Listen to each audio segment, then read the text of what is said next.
everywhere is wheelchair friendly. I've been struggling to find a step, which is such good news to wheelchair users.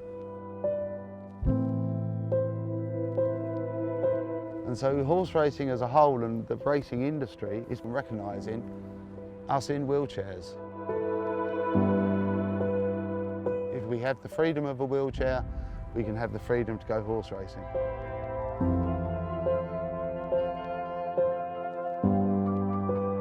Listen, tell me, how did you get your route into horse racing? I've always been interested in horse racing from quite a young age. Sport was a big event to me, but the real big kick was probably when I was about 8. My parents took me to Huntington Racecourse, absolutely enamoured by it. The second trip was a few years later, but I actually skipped a revision day off of school to go to Royal Ascot. There used to be a coach outing from the village I lived in at the time. That really was the final grasp. The thrill, the crowds, the horses. Even though I've never actually rode a horse, the horse to me is a beast of nothing but beauty. The thud of the hoof on the turf that can resonate through to you physically, apart from mentally. You can stand by the fence, get that thrill of them going past. It just done me, that Royal Ascot trip. So I eventually left school. I went to a grammar school. I failed my O-levels. Sport was everything to me. I was quite successful at sport, but I just wanted to get out and work. So I left school with nothing, no qualifications. I had a range of different jobs up until the age of around 21, 22. Variable painting and decorating, animal husbandry, but I had to leave because I was allergic to the animals. Delivering bread, working as a bricklayer's labourer, this kind of stuff.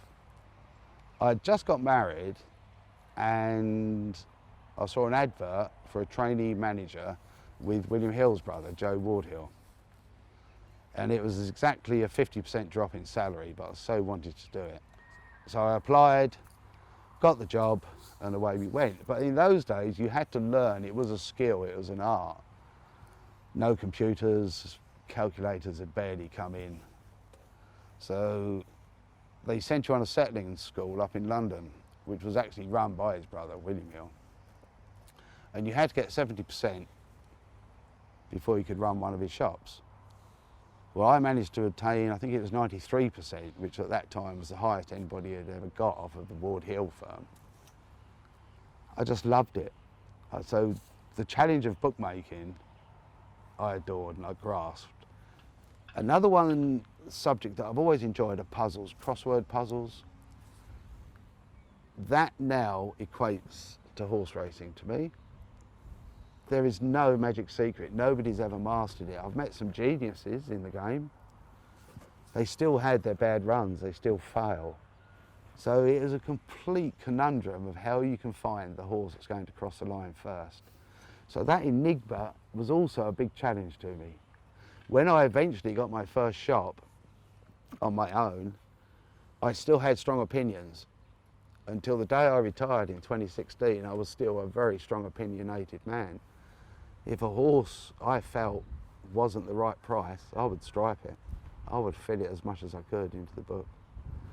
I obviously paid the price and I've got the scars to show it, but thankfully I was right far more times than I was wrong. And one of the things you talked to me about was that you loved the phone trading back in the day. Oh, and the internet, I suppose, has killed that off. It has. The personal, it was fantastic. And this was in the days when it wasn't illegal, I hasten to add, where you'd get information.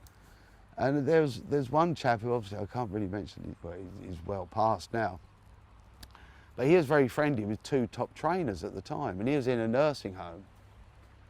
So one of these trainers in particular would phone him and say, oh, have yourself a £5 on this. We'll call him Bill. And every now and then he'd say, you can have a £10 on this, Bill, this is all right. Thinking he was doing poor old Bill a favour. So Bill would phone us up and say, oh, I've just had so-and-so on. He's told me to have a £10 on this. Has he, Bill? Well, yeah, he's told me this is working stone better than its mark, you know. Well. Thanks ever so much. Well, all my staff then, we'd be round every betting shop you can imagine. There'd be a collapse in the market. It would, invariably, it would dot up. And so it was happy days. With the other characters, I dealt with a lot of sportsmen, well-known sportsmen, because of the confidentiality. We were very, very strict on... You're only as strong as your integrity, as it is in life. Yes, indeed. And because of that, we got recommendations from them. And so they were being pushed our ways and things like this. The one that I can mention, because he has passed, was George Best.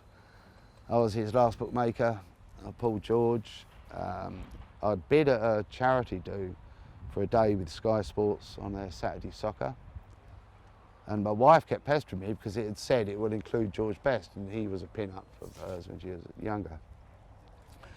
So we go up there, and at that time I was a heavy drinker, a huge drinker, and I'd actually had alcoholic hepatitis, and I had to abstain for 6 months. So it was not long after that period. So I met George in the green room, and he had the Daily Mirror open and was looking at the racing page, which was perfect. So out come a card that George, confidentiality is assured. I deal with other people similar, nothing will ever come out. So I said, how's your liver? This was way before his transplant. How's your liver? I said, I had alcoholic hepatitis, and he turned on me like a sixpence, swore at me, used a couple of 3 bad words, which I can't say here. He said, stop it, you're an idiot, it will kill you. I think it was so sad that ultimately he couldn't pack it up. And it was a great afternoon. We go back home, go up to the local pub, drinking, told everybody in there, oh, I met George Best today. Met George Best today. Oh, did I tell you I met George Best today? Monday morning, phone goes in this really over-the-top Northern Irish accent. Hi, it's George Best. I met Mo Saturday. Oh, did you? He's the #1 wind-up. Well, you better give me, he said I could have a bet. Well, you better give me, obviously I know your name, your full address, your private mobile, and he rattled them all out. I've got the paper, I remember now making out, I said, George, ignore it all. And it really was George Best, it wasn't a wind-up. Fantastic. Was he into his football betting, or was he into It was his, mainly horses. He used to fly back home and sit with his father, and they would have bets during the afternoon. It was during the afternoon when one of the newspapers caught him drinking in a bar. He was phoning us and he got into a bit of a fight. When he had his liver transplant, which was a lead story at the time, the Daily Mail ran an article, a series with Alex about how things were going. And when he came round, there was at one point, he asked for a phone, and it was to call us because he wanted to know a few results from past. And she mentioned that instead of saying, Alex, I love you, he wanted to speak to his bookmaker to find out some results. But he was a gentleman. The accounts would go out on a Monday, and the first check on a Wednesday was always George. Fantastic. Yeah. Honest integrity on both sides. And we spoke, I can only ever think of one soccer bet he ever had. And we never really spoke soccer. That's one thing I also found, that if you had a cricketer, footballer, rugby player, film actors, which I've had plenty of, never talk about their sport. That's their life. They don't want to know unless they talk about it. Yeah. So George, surprisingly, spoke about his 2 dogs. He had 2 red setters. So tell me about the night, 1986. It's the Breeders' Cup, and there's a certain horse called Dancing Brave. What happened in the run-up to that, mate? That really did catapult my career, but the night or the day leading up to it certainly didn't, because I was skint basically. I'd got a betting shop, I employed 2 staff, 1 part-time, 1 full-time. I was having to pay them with an access card. I was up to my overdraft. What do? You still carry on. And Dancing Brave. My accountant introduced that day a colleague of his who was in the financial business. And so he gave him my phone numbers. He phoned up, introduced himself. I took a bet from him, which was a £2 each way Yankee on the Breeders' Cup. And Channel 4 were actually showing the races as well that evening. And I thought nothing of it, that was happy. And then another gentleman I knew from a pub that used to bet with us wanted £1,000 on Dancing Brave. So I thought, oh, yeah, I'll give that a spin. It was 3s on. So I gave it a spin. A friend of mine phoned me up. He said, any business going on? I So I said, I've taken a few quid on Dancing Brave, so I think I may have given him, it sounds a small amount now, but I may have given him £100 just to show him a bet, because he was quiet that night. Anyway. And would you have equated the liability on all the Yankees that you had? And no, not at the time. You looked at it, American racing as well, I had no real opinion. And it was a £22 bet? Yeah, no, 44, it was £2 each way. So the first leg won, as I recall, and the second leg was placed, but they were huge prices. And the last two weren't being covered by Channel 4. So my friend phoned again. He said, "Ain't doing any good?" I said, "Well, I've had a good night. Obviously, we got Dancing Brave beat." But I said, "I've got this little Yankee. It's really niggling me." But I said, "I've hedged a double the last two, just in case. You know, I want to have a good night tonight." Oh, he said, "I'm dead." He said, "Give me some business." He said, "You've got enough out of Dancing Brave." Oh, go on then. So I actually doubled my hedging liabilities, more than doubled it, to be honest. So my wife was at the local village dance, so I've left the office, drove down, had my usual quota of drink as I did in those days, got home, put on the old teletext, checked, and both the last two horses had won, which meant that the client had won in the region of about 2,500 to 3,000, but I'd got about £8,000 coming back hedging. It was bizarre. Thank you very much, customer. I remember dancing with my wife around the sitting room. She didn't know what on earth was happening. She's been brilliant. And that was it. And I had to pay out with remorse to the bloke. He felt very guilty at having to taken that money off of me. If only he'd have known. If it wasn't for him, I cleared my overdraft, and I can say hand on heart, well, it's that side, I've never been overdrawn in my life since that day. So Mo, what part of life did the wheelchair come into it? The wheelchair, well, I have a condition called hereditary spastic paraplegia. And it's self-explanatory in the sense that it's hereditary, but it was my great-grandfather who had it. We managed to trace it back. It's one of these symptoms that illnesses, you can skip many generations, but it is there in the genes. Once two particular genes hit, the offspring will come out. It will either hit you in the first decade, or there are lots of different variants, but the most popular either hit you in the first decade. If they do, when you're born, or up to the age of 10, that's as bad as you'll get. You may have a small limp, and that's it. If you get it in the 5th decade, which I did, it's progressive, and it will just continue. And I have to say, I'm so lucky, because hand on heart, I've never decried why me. Why not me is what I would ask. I have never, ever cursed the condition. I've only thanked it, because what it's opened my eyes up to is far greater than if I'd have continued my life. My appreciation, I have a saying to myself, if I can get my own socks on in the morning, I'll have a good day. And that is, if that happens, why should I worry about anything else? I've got my socks on. My world changed, why should I expect the world to change, is my opinion on it. And first of all, I denied, you won't see me in an electric scooter, that's for starters. The life that gave me when it eventually meant I had to use a scooter to get about was fantastic. Well, I know one thing, you'll never see me in a wheelchair. Poh, whatever next. People have this expression which I can't get my head around now. They say, "Oh, you're wheelchair bound." I said, "I'm not, I've got wheelchair freedom." You take the wheelchair away, then I'm housebound. So it's wheelchair freedom to me. Fantastic. It's not, you know, it's lunacy. This is my best friend. If I could kiss and cuddle this at night, I'd probably marry it, to be honest with you. What, because it doesn't answer back? That's very true. But it also has given me so much freedom. Talking about wheelchair freedom, which I think is a fantastic phrase. Yeah. Let's talk about wheelchair freedom at the race course and also in your racing life. So, well, in the race course is, once again, I'm so lucky because it's a sport. Where we're sitting now is a wheelchair viewing area. What a fantastic view we have. It is. We get the best views out of the lot. And the staff, I can't tell you, it actually moves me. There's a couple of ladies at Newmarket. They almost fuss me. You know, it's fantastic. And generally speaking, people are so kind. So how can we do more if it is a great experience You've coming got to get racing it, in a wheelchair? exactly. How can we get out to more people who have wheelchair freedom that Yes. actually racing is an option for them? We have to promote it in the sense of the accessibility. That is the one thing I noticed since my life in a chair is accessibility. I know initially we'd arranged to meet somewhere else up in Yorkshire and possibly have a meal. But I would have to have had a recce done on that restaurant.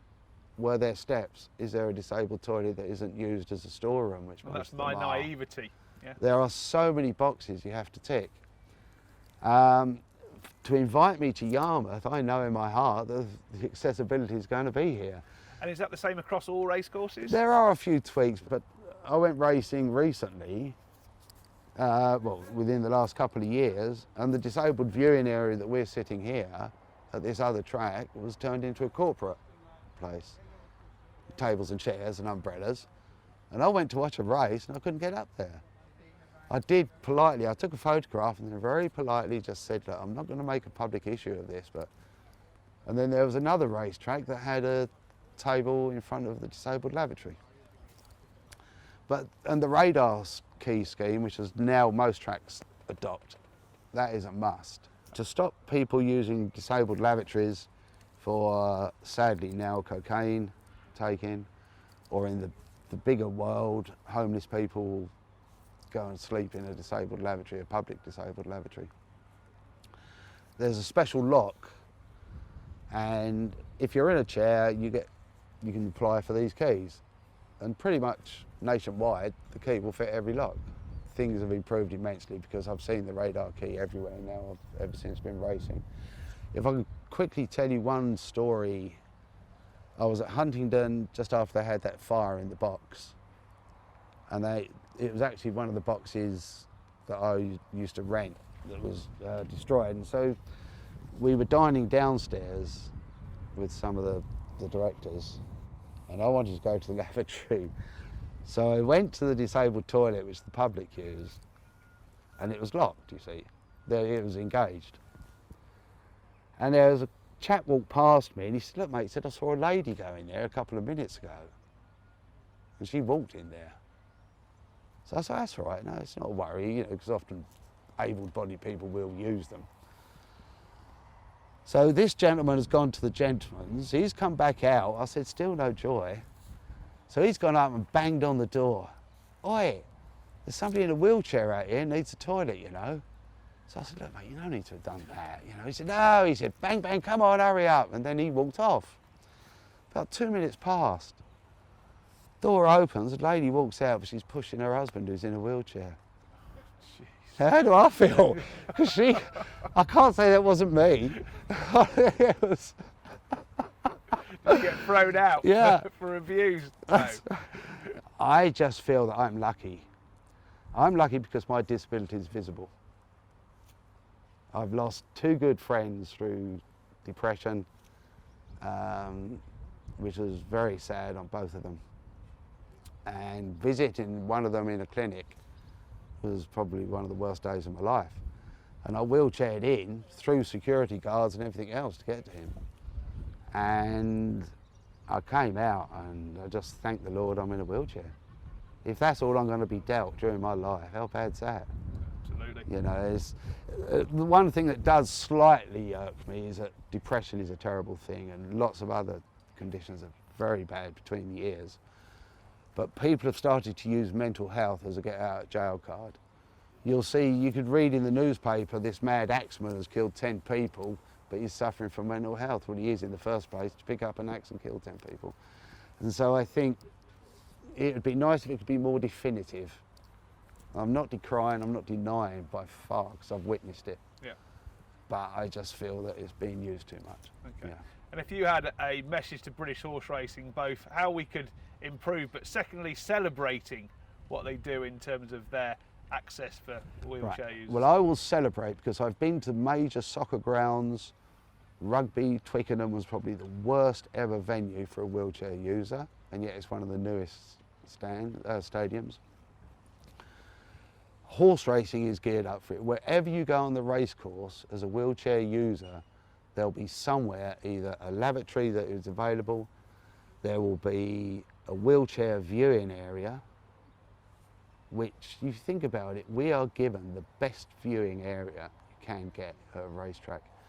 Newmarket in particular, on the Rowley Mile, the wheelchair viewing area there, not the head-on, the side view one on, is far better than any box I've ever been in at Newmarket.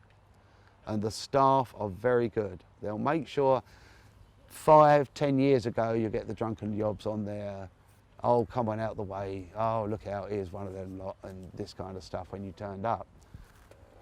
The one thing I've noticed more the last few years is how good that's been as well. And so car parking as well, if you go to a soccer match, if you go to a rugby match or any other major venue, car parking tends to be a few miles away or 100 yards away. Horse racing, you tend to be relatively close. Well, it's fantastic, Mo, to hear that our sport is pretty much up there when it comes I can't do nothing but promote it and sing its praises, and hopefully it continues, and long may it continue in this vein for accessibility, and I will promote it to the best of my ability.